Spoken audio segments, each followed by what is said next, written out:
إهداء من أبو ممدوح الدويمة وأم ممدوح إلى زوجة ابنهم إيمان.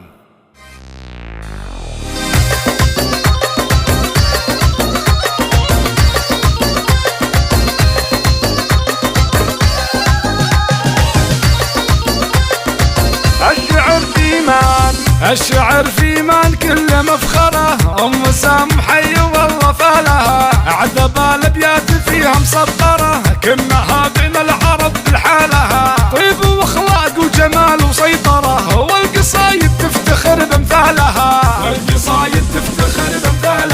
بالوصايف كلها متندرة، وقمة الأمجاد جت من زهلها، فاح طيب إيمان مثل المبخرة، وراسية مثل الأرض وجبالها، ما عطاها الطيب والعرف ظهره، ما تجي للطيب والله جالها،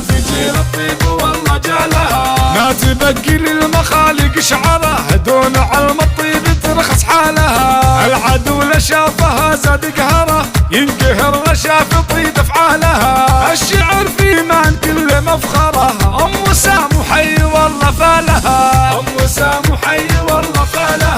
الشعر في إيمان كله مفخره، ام سام حي والله فالها، عذب الابيات فيها مسطره، كنها بين العرب بالحالها، طيب واخلاق وجمال وسيطره، والقصايد تفتخر بامثالها،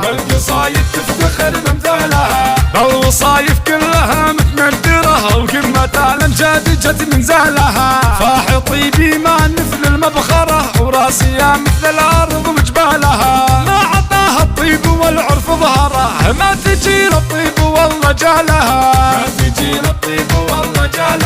ما تبقي للمخالق شعره، دون علم الطيب ترخص حالها، العدو لشافها زاد قهره، ينقهر لشاف طيب افعالها، الشعر في إيمان كله مفخره، ام سام حي والله فالها، ام سام حي